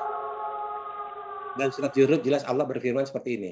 Sungguh setan itu benar-benar menghalangi mereka dari jalan yang benar. Dan mereka menyangka bahwa mereka telah mendapat petunjuk yang benar darinya. Karena itu Bunda, jangan sampai kita termasuk orang-orang yang menyangka apa yang kita lakukan ini sudah benar dari Allah. Karena itu harus kita lihat referensinya berdasarkan apa yang disampaikan oleh Rasulullah. Pantas Rasul mengatakan sepeninggalku nanti pegangan kita cuma satu, yaitu apa? Al-Quran dan Sunnahku. Insya Allah kita tidak akan pernah tersesat kalau kita tetap berpedoman kepada Kitabullah dan Sunnah Rasulullah Sallallahu Alaihi Wasallam. And do you know anything about the Prophet Muhammad, peace be upon him? Demikian Bunda yang dapat saya sampaikan. Mudah-mudahan apa yang saya sampaikan ini bisa memberikan satu tambahan wawasan tentang akidah, bahwa saya sejak dulu agama ini adalah Islam dan hukumnya sama, yaitu rukun Islam. Terima kasih atas perhatiannya. Saya kembalikan kepada MC. Saya akhiri. Wassalamualaikum warahmatullahi wabarakatuh. Waalaikumsalam warahmatullahi wabarakatuh. Masya Allah, Pak Ustadz Arman Rahman. Tausiahnya pada hari ini sangat membuka cakrawala kita ya pemirsa kita, bahwa Islam itu sudah ada sejak Nabi Adam ya, dan di dalam sejarahnya dengan agama-agama yang berkembang ya, tetap bahwa rukun Islam itu ada di dalamnya, hanya beda waktu dan caranya ya, tapi pada intinya rukun Islam itu sudah ada. Dan bahwa Islam itu adalah agama yang ada dari Nabi Adam sampai hari ini. Perkembangan dari agama lain itu karena ada ketidaksesuaian dengan zamannya. Jadi pada saat zaman Romawi, mereka mengubah atau menyesuaikan dengan keuntungan yang ada saat itu. Mungkin begitu ya Pak Ustadz? Iya, betul. Hanya ini Pak Ustadz, sebelum saya lempar ke jamaah, saya agak, kalau yang tadi ya dari syahadat sampai sholat, zakat, puasa, dan sampai ada sejarah puasa Asyura dan Tasu'a tadi. Yang kelima ini Pak Ustadz, ini kan haji ya. Itu kan bagi manusia ya Pak Ustadz ya. Dan semua di Taurat pun seperti diwajibkan untuk ke Baitullah atau ke rumah Allah ya. Nah betul. Ini bagaimana dengan rukun-rukun yang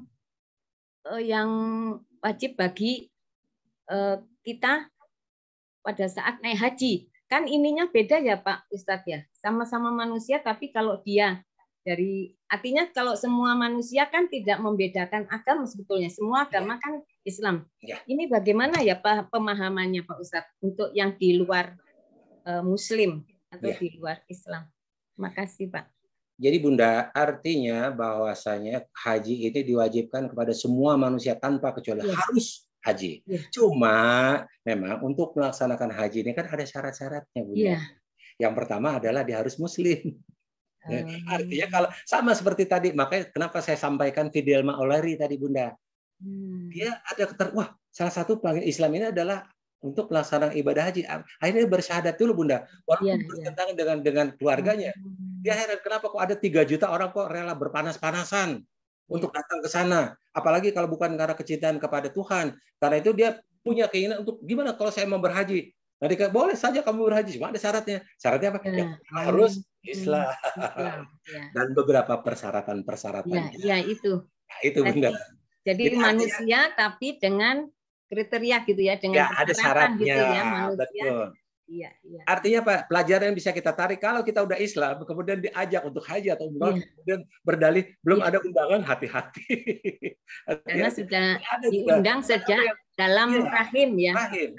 Bahkan di alam roh kalau belum di alam rahim. Jadi kalau ada ini sekedar dulu kan banyak Bunda, waktu haji masih gampang kan waktu itu kan. Haji waktu itu gampang, waktu sebelum zaman sekarang kan. Kita mau berangkat haji tinggal ini aja Pak, apalagi pakai paspor hijau bisa. Dulu saya tahu ada teman saya sibuknya kerja waktu diajak, gue masih sibuk nih belum ada panggilan. Padahal jelas itu sudah dipanggil sejak di alam ruh. Masya Allah. Jadi memang untuk semua manusia, tetapi ada syaratnya. Itu Bunda. Paham. Ya, Masya Allah, jazakallah khairan Pak Ustadz. Baik, adakah ibu-ibu, bapak yang masih ingin menanyakan? Bu Yani, mangga Bu Yani. Ini waktunya sampai jam berapa ya Pak Ustadz? Ya, pokoknya sebelum jam 12 saya harus ke sholat. Baik, jadi kita ada waktu 10 menit ya barangkali ya Siap. Pak Ustadz ya. Siap. Baik Bu Yani, Siap. mangga. Ya, assalamualaikum warahmatullahi wabarakatuh. Terima Waalaikumsalam, kasih Bunda. atas kesempatannya. Gini, apa nama Ustadz Arman? Kan itu ya tadi saya lihat dikemukakan bahwa tahun 1954 aja masih ada yang asli ya, redaksi yang asli gitu. Saya tuh suka herannya gini, kenapa ya itu kan orang-orang yang di luar Muslim ini orangnya pinter-pinter gitu loh, orangnya pinter-pinter, ilmuwan gitu, terus udah gitu mereka juga ini, tapi kok nggak bisa mengamati yang tadi itu yang Ustadz Arman itu kemukakan tuh semuanya tuh ada di dalam itu. Saya juga pernah nih, karena saya kan dulu kan itu ya mu'alaf ya, maksudnya dulu saya Katolik gitu, terus saya suka saudara-saudara tuh nggak bisa nerima begitu, terus aku bilang dulunya itu ya satu agama tuh Islam sama satu, terus kemudian dilencengkan sama oknum-oknum itu yang merubah Injil itu gitu, terus wah nggak bisa gitu nih, pokoknya gitu-gitu. Terus padahal ya kan kayaknya pinter-pinter nih orang-orang di sini. Kenapa ya begitu ya Ustadz? Apakah ditutup matanya dan telinganya bagaimana ya Ustadz? Bunda tadi sudah ada dalil yang bagaimana iblis ya melencengkan manusia, jadi seolah-olah mereka sudah menyangka agama yang mereka ini ada yang benar. Bunda silakan tanya ke agama apa saja, mereka pasti bilang agama mereka yang paling benar, agama yang salah. Nah di sini pandainya iblis. Nah kenapa iblis bisa pandai? Maaf Bunda, terutama saya pernah jelaskan waktu itu mengenai kita bicara tentang masalah makanan yang masuk ke dalam tubuh kita.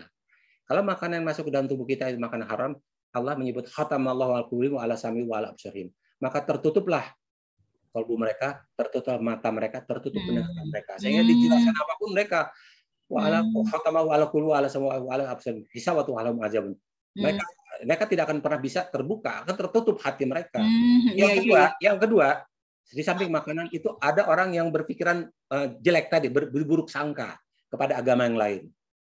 Karena itu salah satu, kalau orang yang terima hidayah itu rata-rata adalah orang yang memang hatinya terbuka untuk menerima agama lain. Jadi kalau sudah ada satu kebencian mudah, itu sulit untuk mendapatkan hidayah, untuk mendapatkan agama yang benar. Itu sulitnya bukan main. Saya pernah beberapa teman yang itu bencinya bukan main sampai mati ya dalam keadaan itu.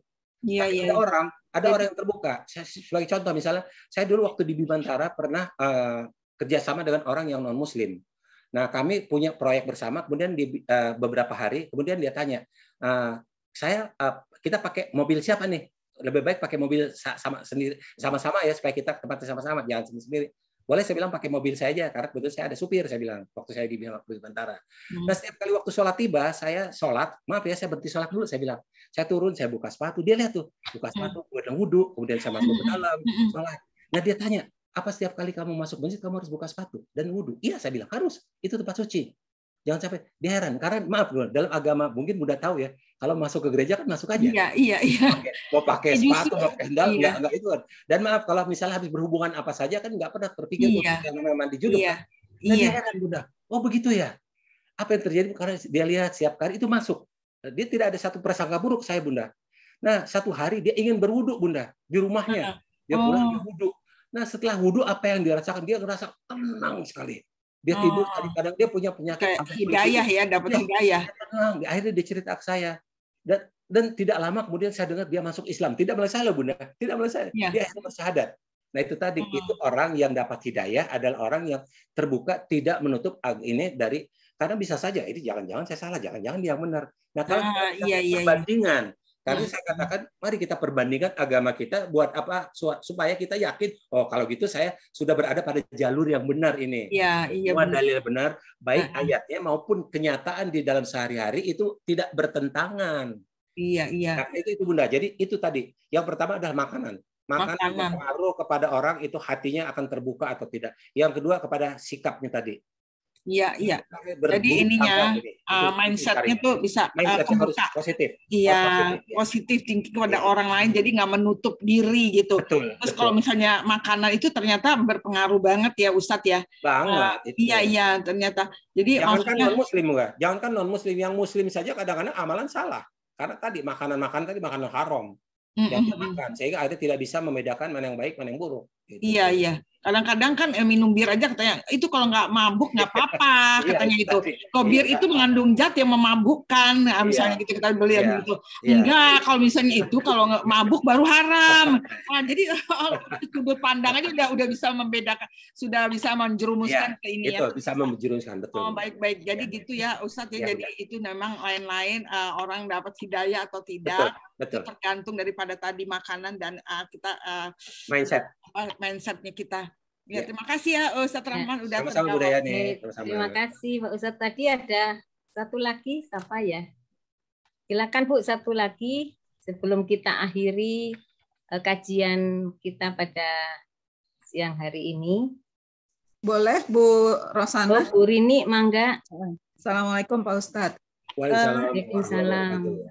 Pak Ustadz, tadi syaratnya kita pergi haji adalah satu adalah harus Muslim atau Islam ya Pak ya. Iya. Nah, untuk Islamnya itu adalah selain dia mengucapkan 2 kalimat syahadat, apakah juga khitan itu juga diwajibkan Pak Ustadz? Nah, terus yang kedua pertanyaannya Pak, tadi kan misalkan selain kita mengharapkan ya orang tuh mendapatkan inian dari Allah ya Pak ya, apa namanya seperti hidayah itu ya. Apakah ada upaya juga Pak dari kita nih ya sebagai orang yang awam gitu ya, untuk tadi misalkan kita di lingkungan yang non Muslim ya, sementara kan tadi kita tahu bahwa sesungguhnya kalian adalah umat yang satu dan akulah Tuhanmu, maka sembahlah aku. Nah tadi selain kita berharap hidayah, apakah ada upaya nih Pak Ustadz dari kita sebagai orang yang awam gitu loh, untuk teman-teman yang non-Muslim? Itu aja Pak Ustadz, terima kasih. Assalamualaikum. Iya, yang jelas bahwasanya di dalam Al-Quran beberapa kali Allah itu tidak kurang dari 165 kali. Wa ahsin kama ahsan ilaik, berbuat baiklah kamu kepada orang lain sebagaimana halnya Allah telah berbuat baik kepadamu.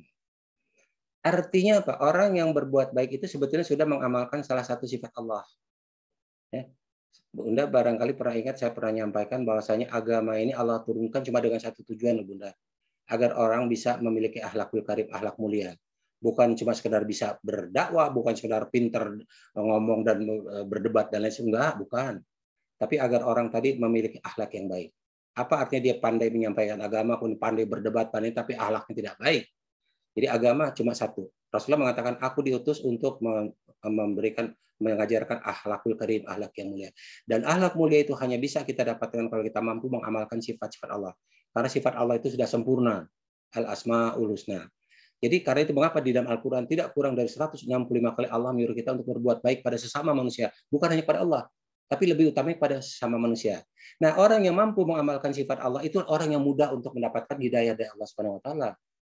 Itu Bunda. Jadi kuncinya saya tambahkan lagi tadi, di samping mindset, di samping menjaga makanan, juga salah satu adalah perbuatan baik kepada orang lain.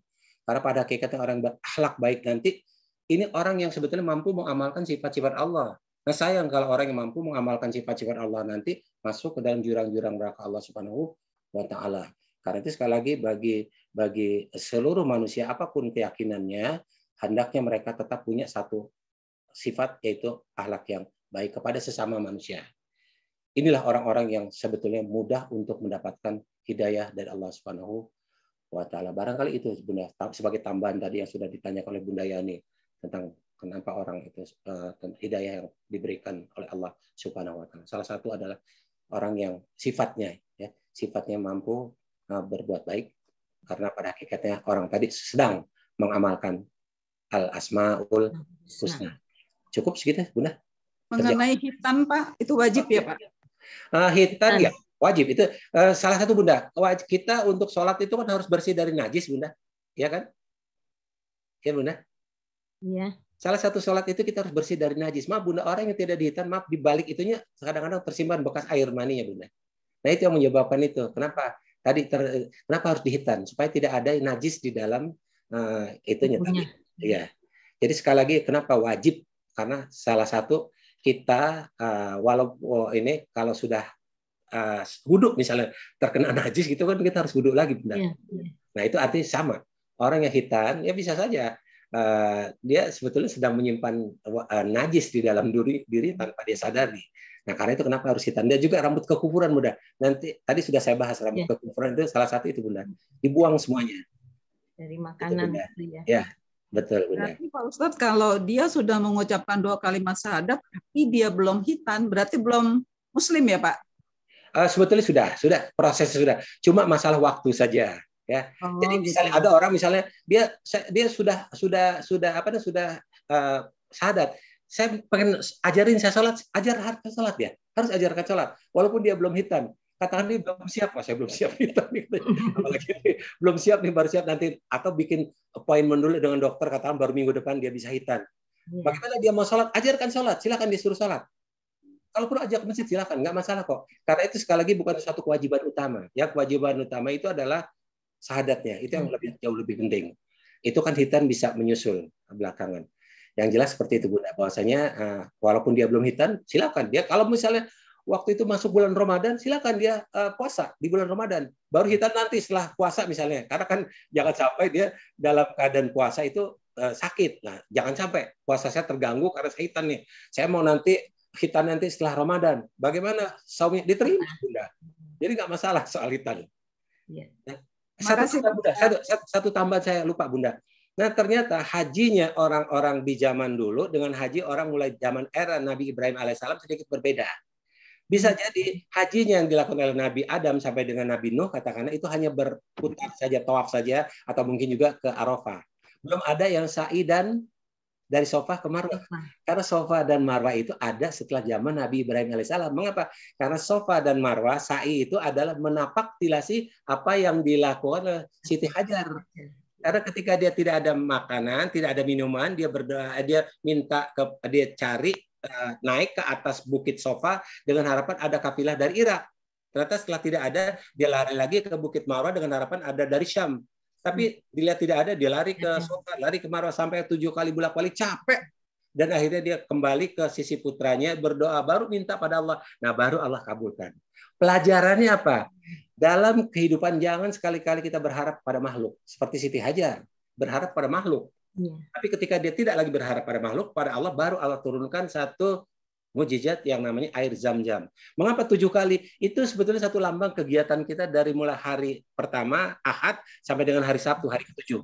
Kita akan bekerja terus. Artinya ketika kita bekerja, Bunda, jangan sekali kita menganggap bahwa rezeki kita dari kantor kita, dari usaha kita.